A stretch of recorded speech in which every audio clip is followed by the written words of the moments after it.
Welcome. These will be my thoughts on Arrow Season 3, Episode 4, The Magician. The episode is rated TV-14, so this video there will be spoilers for the episode and Arrowverse leading up to it, not anything Arrowverse or anything else for that matter that came out after this episode first premiered, and another episode that I absolutely loved. So, I really appreciated the way that the different characters grieving Sarah have different sort of approaches. Like, some of them really want, the person killed who killed Sarah. Others are more like, well, we have to arrest them or something. And I continue to really appreciate that the show, like, for the various scenes of tension between Nissa and Laurel, there is still absolutely no homophobia. At no point is the sapphic nature of the relationship, brought up as something like, this is the kind of thing where, there's so much American media where Laurel would have talked about how, like, oh, Nissa was like turning Sarah gay or something like that, which is of course absurd. That's not how sexuality works. And, early in the episode, they really cannot stand each other, but that never gets used as a, and obviously I'm not, they could have done a thing where Laurel brought that up and is then like shown, oh, you shouldn't say that, or, like that wouldn't have been impossible. But I do think a strong case could be made that we are at a point where we really badly need, I'm not saying it's the only thing, but we do need media that normalizes, because it is normal. Like, it's, if you want to go with, what about nature? Yeah, there's homosexuality in nature. Like, you should maybe read a book before you make a claim like that, because that's, like, just, yeah. Anyway, we're gonna try to keep this more or less chronological. I didn't really note, but I did really appreciate how because we see it here in the previously on and such, the fact that Oliver stands in front of Roy, and in order to protect him, and Roy goes, "You're right in front of me." But no, I'm probably never going to stop referencing that line. I freaking love that line. Anyway, yeah,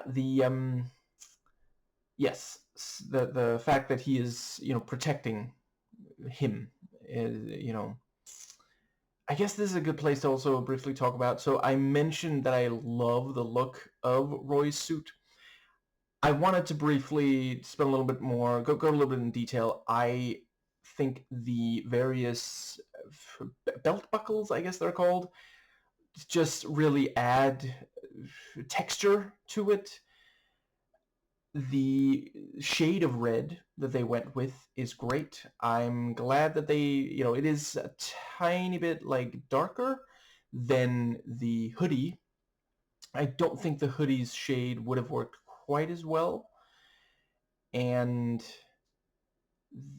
yeah, just it looks really, really good. It looks like he stepped right off a comic book page, if filtered through the thing of, this was at a time when this sort of gritty realism was deemed important for live action comic book adaptations.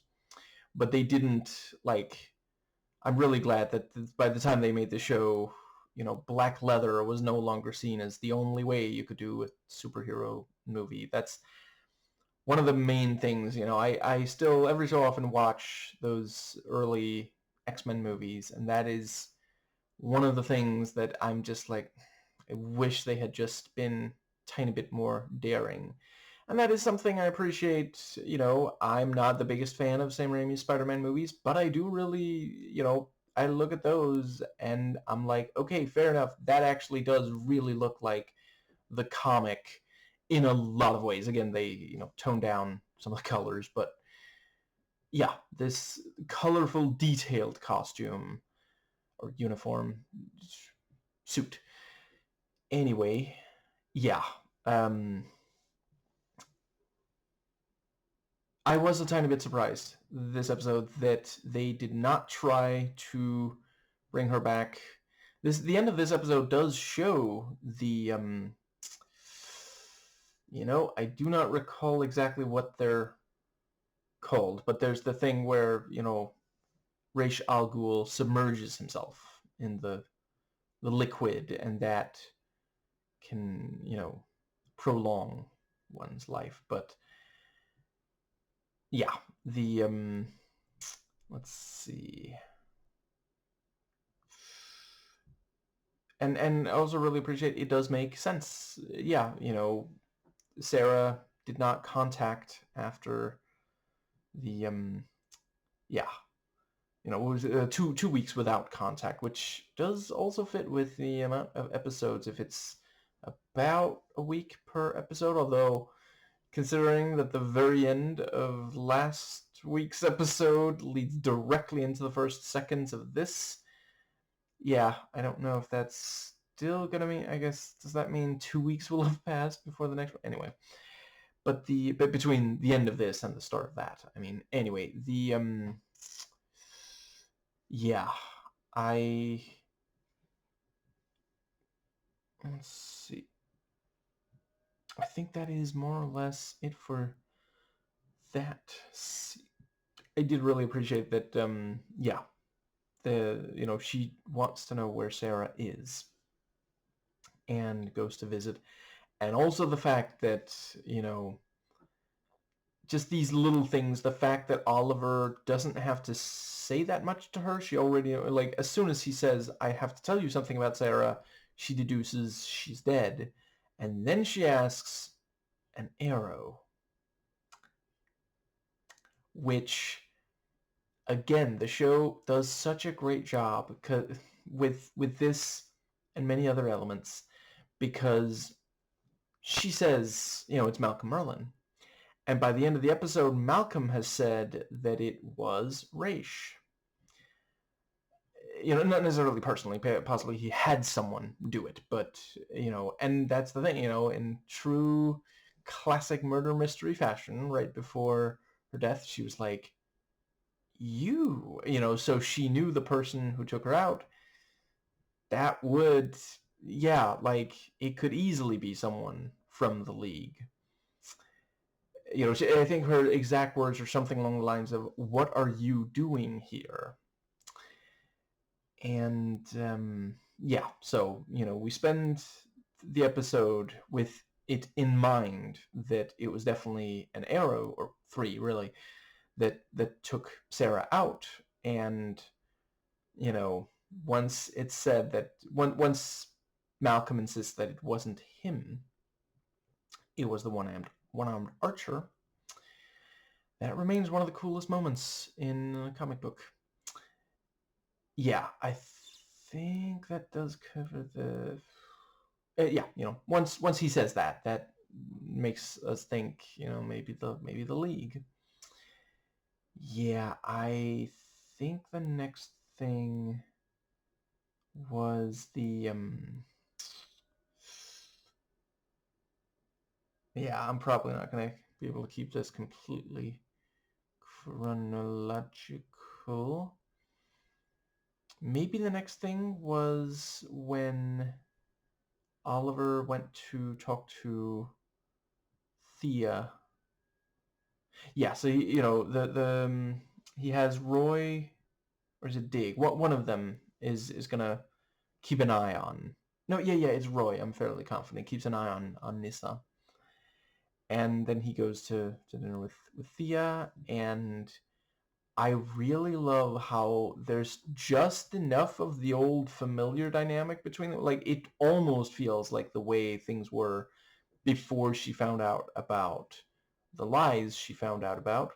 And also the fact that now their dynamic is further complicated by now she's also keeping secrets, and she thinks Oliver doesn't know, and, lies about, doesn't tell Roy who's really on the phone, and pretends to Oliver, who gives her a chance. He says, did you see him? It was Malcolm Merlin. But if he hasn't contacted you, right? And but yeah, at the same time, there's, yeah, some of the old dynamic, but also a little bit of new, yeah. And yeah, the thing about, like, I'm not really poor.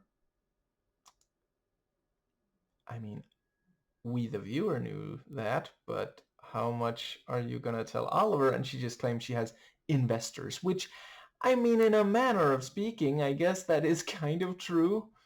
She's just not divulging the identity of, yeah. And the thing about, like, I'm so sorry I'm late. Well, for you, late is on time. So there is still that bit of, because they could easily, and I think that would have been a very boring decision, they could have had her just be cold, like, late as always. But just this thing of, like, because that, late, late is your on time. That's the kind of thing she would have said, before she found out that Malcolm was her birth father. So, yeah.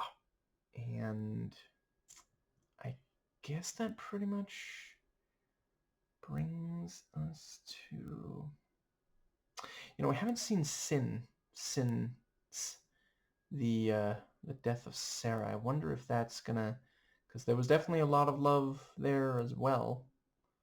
But I think the next thing was that Roy tells.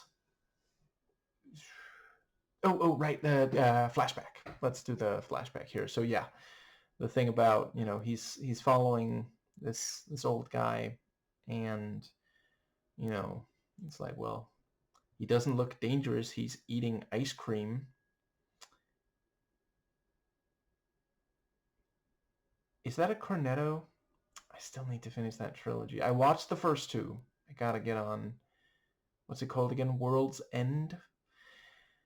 Maybe the old guy's a fan too, which makes it all the more devastating that Oliver, and yeah, he does indeed kill him without even knowing why, in order to keep, the family safe, which I did really appreciate. I love how much they are having him grow, including in these flashbacks. It's like, that is not a level of selflessness that he would have been capable of in the pilot, for example. But yeah, he really has gotten to, yeah. And I think that is when Oliver confronts Nyssa, and yeah, right, first it's the grave, right? So yeah, she talks to Laurel, and yeah, at first she really does not like that Laurel, there's the thing about that jacket was a gift from me. You are not worthy of it. And that's one of those things that, like, because you see, that would have been, like, if they had wanted to have Laurel say something homophobic, that would have been exactly where, that would have been a place to put it that would have really hurt. But yeah, Nissa's words really sting because there was always, there's several reasons. One of them is that there was always some competition between the two siblings, and Laurel really does want to honor Sarah, and that is what she tried to do. But it is now literally all over her face in more ways than one, acting as well as, and I appreciate it's, they're still being careful to not let these conventionally attractive actors be unattractive for very long, but at the same time, I mean, it's been, well, let's see, was it a week or was it 2 weeks? But yeah, it's been, since she tried to take out the guy and was, hit herself. But there is still some of, like every time we see her face in this episode, we are reminded that she was, she tried. She tried to do the kind of thing her sister excelled at and, did not go so well. And so, that is also part of what Nissa is. It's very clear Nissa's extremely perceptive. Like, I appreciate that we don't have to go through that silly thing of like, her asking and Laurel say, I walked into a door. Like, no. Everybody, like, people like Nissa know exactly what happened there, Like when she says you are wearing her jacket, she's not just talking about the actual physical, objective truth that she is indeed, the jacket is on her. She's saying you're trying to do what she did, you failed. And yeah, like to Assassins from the League, Laurel probably looks very weak, which is something she's already struggling to not feel like she is, and obviously she isn't. Like she threw herself into something too big too soon. It's not a sign of weakness. But I guess, does that more or less, let's see, what was the other thing? Yeah, the other thing was the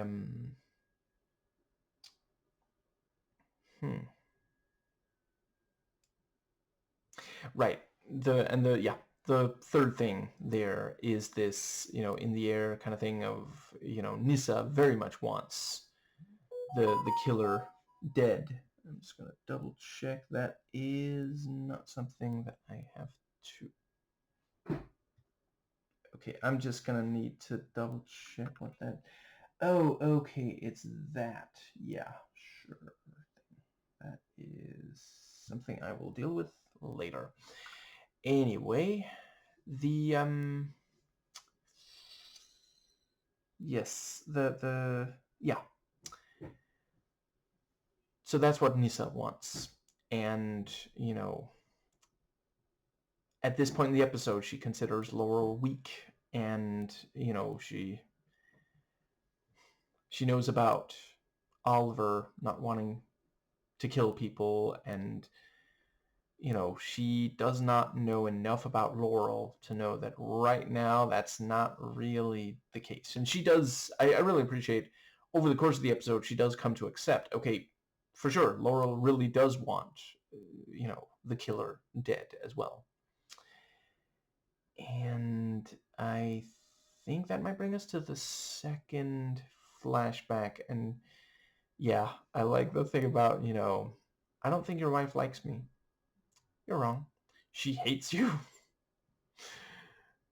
And is that maybe also the one with the, yeah, so he goes to the kid and is like, can I borrow your computer? And, gives a BS excuse, and the kid, is like, my dad said I shouldn't. Well, maybe I could give you something, you don't have anything. You're a bum.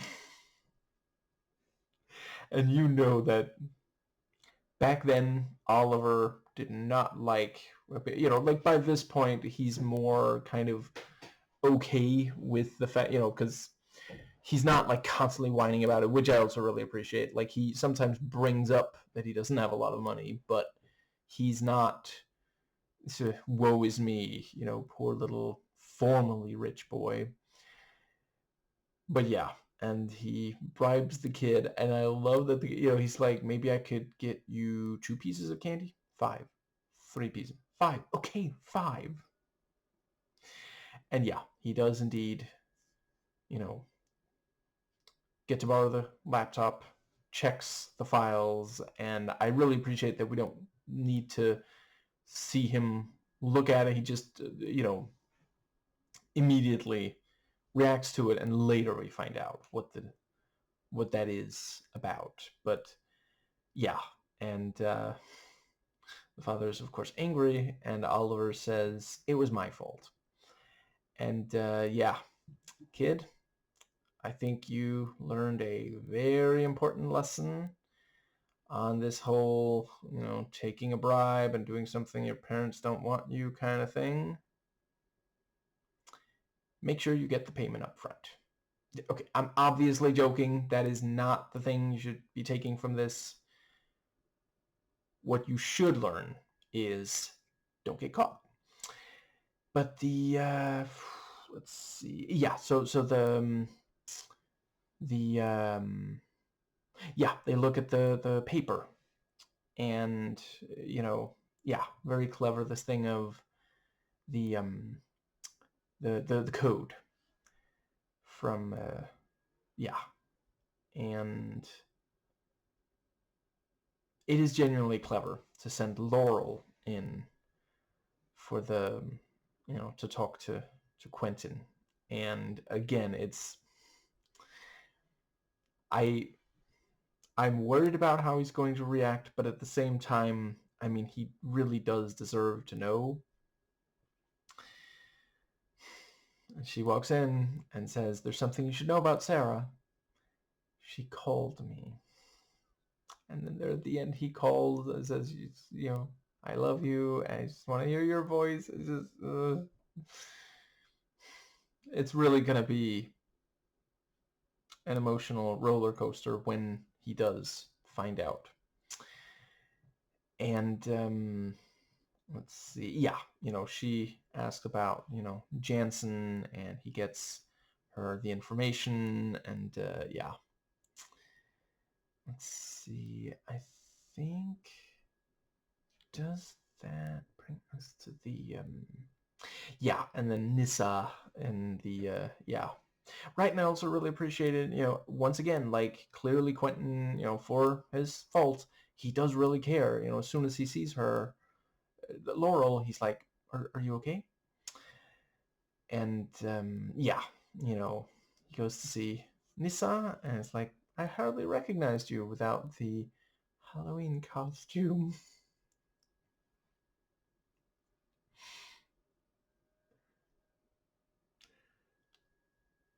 He really is not a very anxious person when it comes to certain situations, because, like, you really want to, like, he knows that she kills people, like, yeah. And the let's see, oh right, I think that was also when we get the part with the where he says, okay, if you're arresting a bookie, make sure one of his clients isn't the captain. Okay, that's what the captain told me to say. As far as I'm concerned, you're doing a great job. Here, go buy yourself some liquor, And I do also appreciate, her bringing up, like, really, like, you're you were an alcoholic, your daughter is a recovering alcoholic, and you're buying liquor. And I can absolutely imagine that some cops buy their underlings liquor in order to guarantee their loyalty. And I think that brings us to the the fact that Laurel talks to Nissa first before Quentin, and says, and again, she deduces he doesn't know that Sarah's dead. And Laurel says, he has a heart condition, you can't tell him. And Nissa says something like he deserves to know. And so when Lance walks up, yeah, of course, he's like, so is Sarah, does this mean Sarah's in town too? And for, like, it's not many seconds, but it's still very, very tense as we wait for her to tell him the truth. But instead, she just says, she's not here, but she told me to tell you, what was it, that she loves you, or that she misses you, something along those lines. And yeah, the thing about, so Sarah was, there's the thing about, like, this is not for assassination, is it? Which again, they kind of sort of are lying, but then at the same time, it's not Jansen that they want to kill, it's Malcolm. So yeah, and I think that's when Roy has to keep an eye on Thea to make sure Malcolm, in case Malcolm tries to make contact. And yeah, the the thing with, he assures her that it's, she says later, platonic, and he seems to accept that. I don't know if it's really gonna stay that way, but yeah, it is generally nice, this thing of, like, he helps her pick a color. And I guess that brings us to the see, I feel like there's at least one more thing that is, no, yeah, maybe this is when they find, yeah, they find Jans, or yeah, and this thing of, like, yeah, we found Jansen,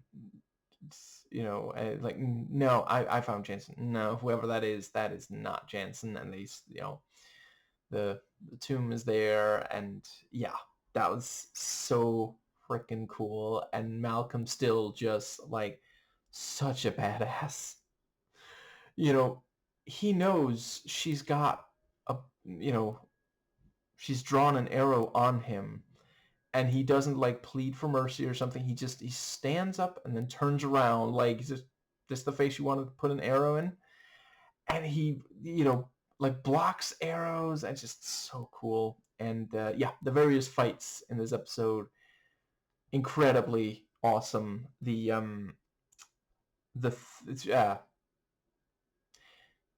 guess it's a 2-on-1 the second time, or is it? I guess it's 1v1v1 really, because Nyssa is fighting to kill Malcolm. Oliver is fighting to prevent her from killing him, but also prevent Malcolm from getting away, and Malcolm is fighting to stop both of them. So yeah.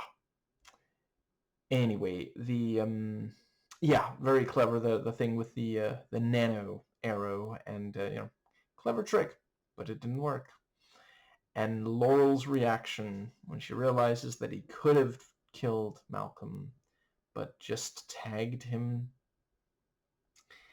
Yeah, she really is not okay with this. Yeah, and I really do appreciate it's still this thing of, like,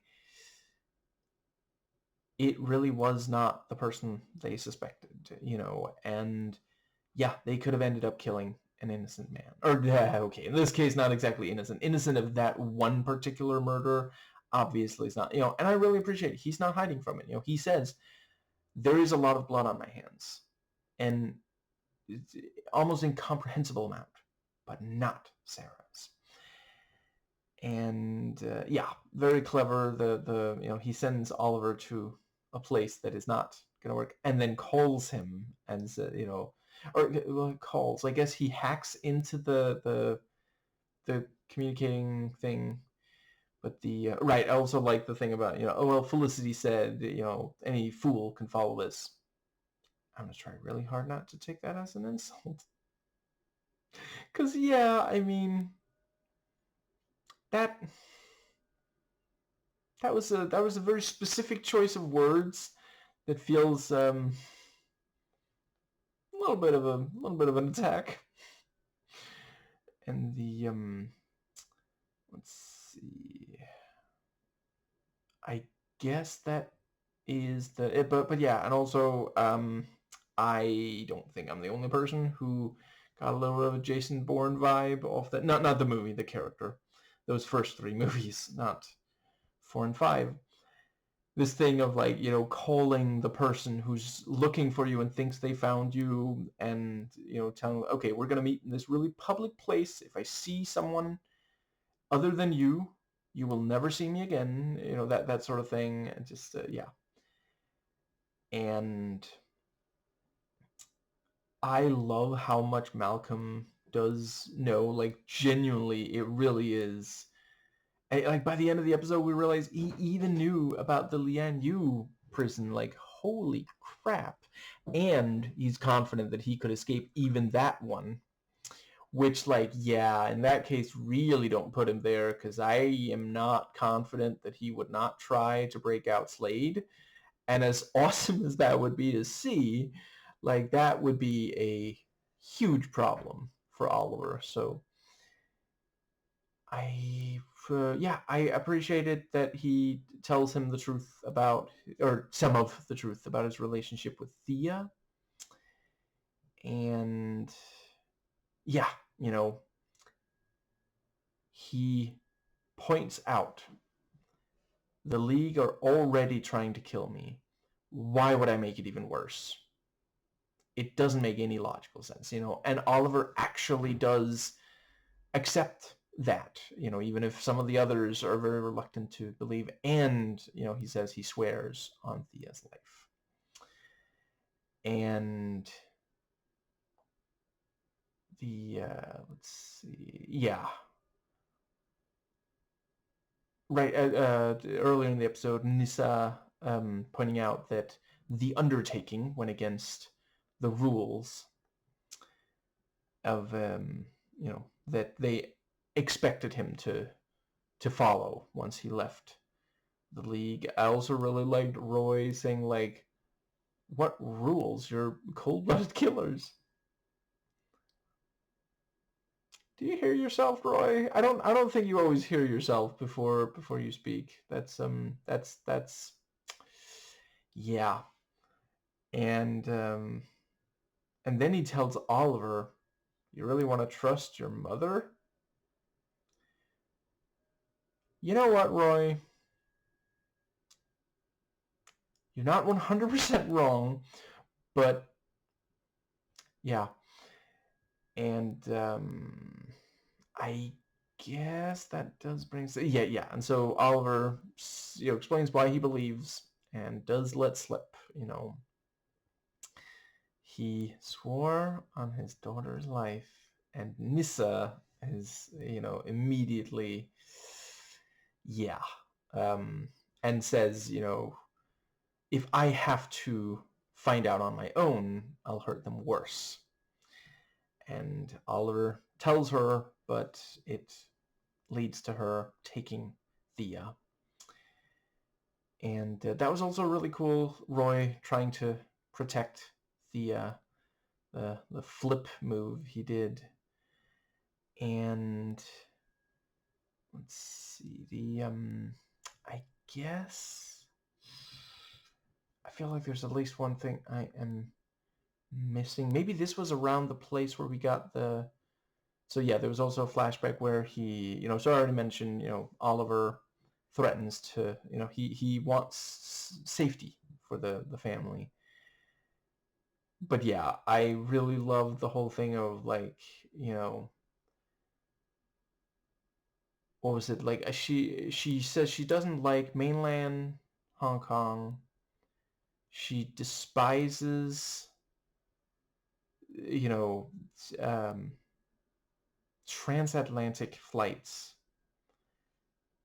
and she hates being summoned by an underling. So it might take him a while to get her to warm up to him. But yeah, Fires was working for her, and it was in order to take out China White. Like, holy crap. That really is, yeah. And it's very clever because, like, yeah, if that way Fires was not able to tell anyone that it was this personal thing, because he believed that it did sound like, yeah, destabilizing the, I mean, American, what's it called? Federal agency kind of thing, trying to destabilize a communist country going after their economy. Yeah, that is an entirely credible explanation for what the yeah.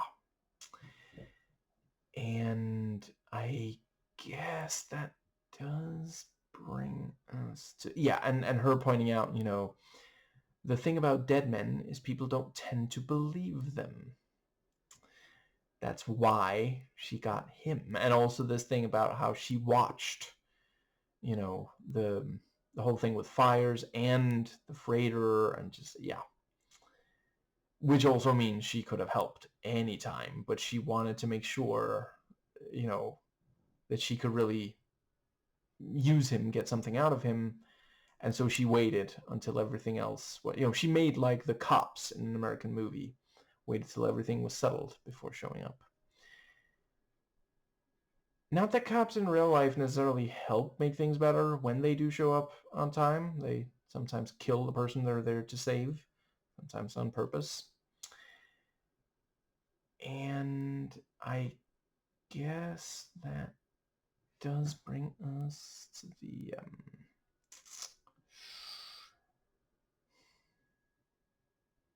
so the State of the Union. That was something. Boy, Trump really wants people to forget about the Epstein files. That's not going to happen. I don't know if he's going to end up actually, doing time. I'm not sure any of these rich. Keeping my language, TV14. Yeah, I'm not sure any of them will, but I do really hope that it's at least really going to open up millions of people who used to refuse to accept the truth, even as we progressives have been proving it, with evidence for quite some time now, that the rich and powerful, that is where all these horrible things are being done. The worst things done by human beings are done by the powerful.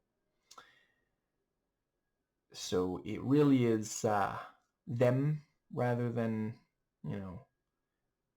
people who are in America as immigrants. Like at this point, they're not even only taking illegal immigrants anymore. And they made, with a stroke of a pen, a bunch of legal ones were made illegal. So it's like, and keep in mind, some of the people in Trump's administration, including him himself, their family, do not, you don't have to go back very many generations before they came to America. And I think some of them are feeling some insecurity about that, which is part of why we shouldn't hate people for something as utterly arbitrary as where they were born.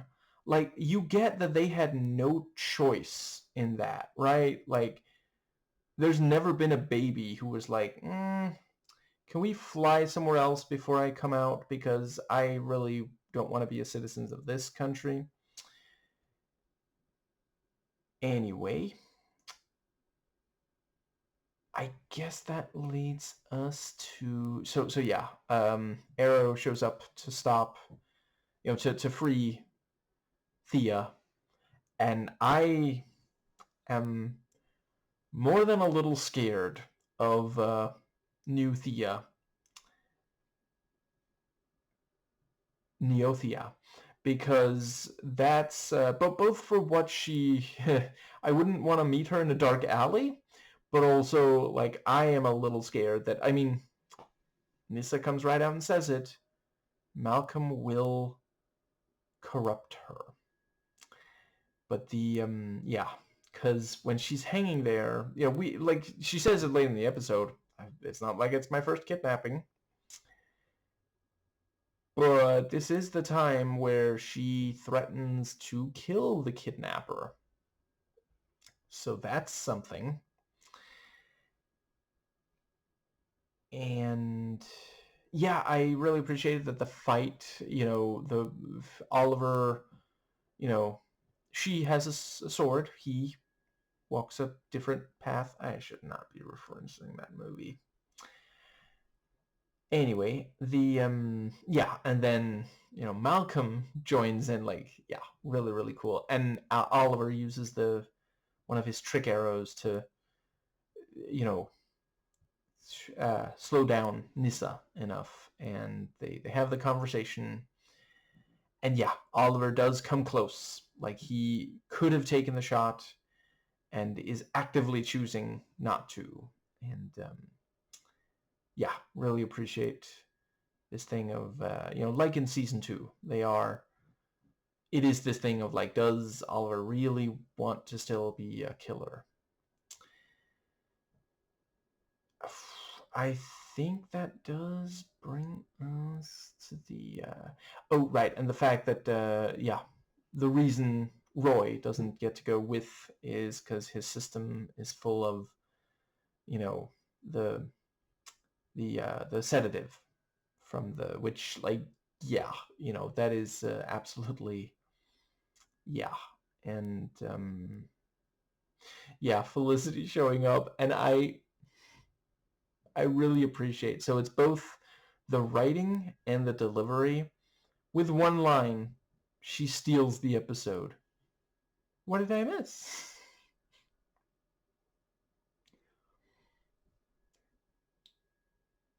Who's gonna fill her in? that that joke worked for me. That landed. And yeah, I really really liked also when so Oliver goes to talk to Thea. It's like, are you okay? And she's like, it's not my first kidnapping. And then he's like, no, I mean scrubbing.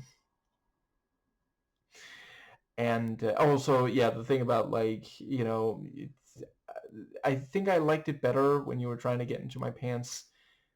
Zen helpful Roy is kind of scary. And yeah, she doesn't hire him as a bouncer, which, for like a second there, we're like, I guess she is keeping him arm's length. But then she says assistant manager, which is kind of the opposite of that, but she does underline it's going to be platonic, which I can imagine she, at least for now, does mean. And it is true, like, he knows the place, and it is a lot to do to run a place like that without some help. So let's see. I also really appreciated, like, this is the Neothea is really good at lying convincingly to Oliver. Like, I think he maybe feels like, I mean, okay, so he knows that she's lying about Malcolm, because, like, why would Malcolm, you know, lie when he said, because it just makes Oliver hate him even more. It's not like it was an olive branch or something. And I do also really appreciate. I continue to really appreciate, like, it's not everything, but every so often Malcolm really does tell people the truth, even when he knows it's going to enrage them. Yeah, I quite appreciate antagonist characters who, at least a bunch of the time, do tell the truth, because, yeah. And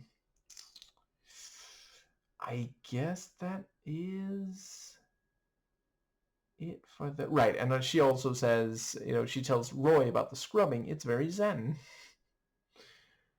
I mean, she is scary, so that does check out. And yeah, Nissa hits Oliver for not taking out Malcolm. And I already mentioned, Laurel really frustrated with him as well over that. And then Oliver goes and says that as long as Malcolm is in Starling City, Oliver will protect him.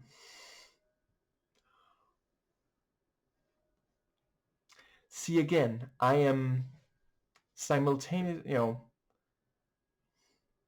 I'm more than a little worried, but at the same time excited, because, yeah, the League are formidable, and that has already been established in Arrowverse at this point. So yeah, like, holy crap, if they're really going to, yeah. I think that covers, yeah, so that gets us to, yeah, Nissa approaches Laurel at the Badassery convention where she is keynote speaker. Seriously, like, I appreciate it's not the first time she's looked really, really cool. I mean, this time she's not even, it's the, yeah, what's it called? It's the punching bag. Is that what they're called in English?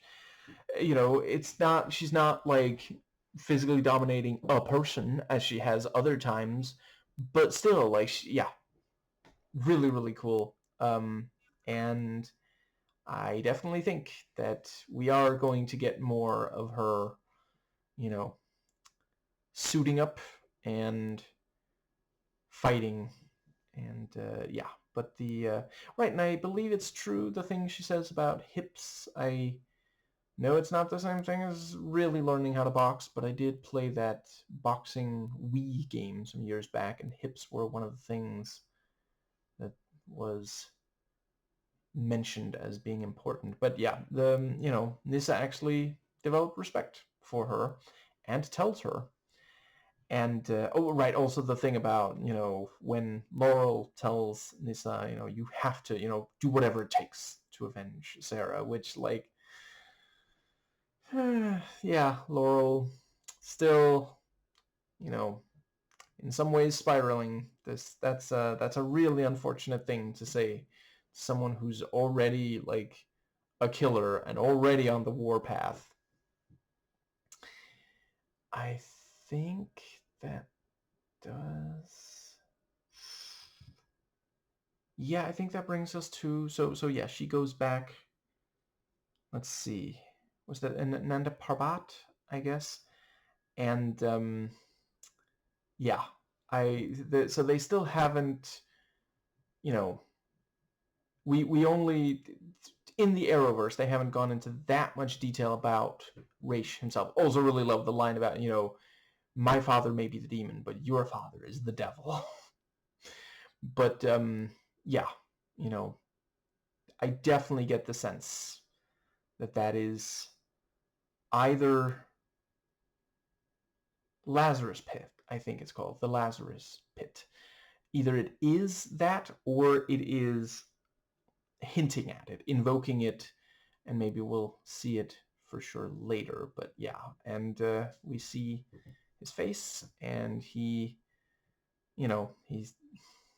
I think it works well as, like, because Nissa, I think she is trying to see if maybe Malcolm was telling the truth, but she does also say, Malcolm is in Starling City, and Oliver, is saying he'll protect. So, but you know, yeah, she does bring up Sarah, and he says, we'll kill Malcolm, but it'll be for his, rule breaking, code breaking. It will not be because of Sarah, who was never one of us. Google gobble, google gobble.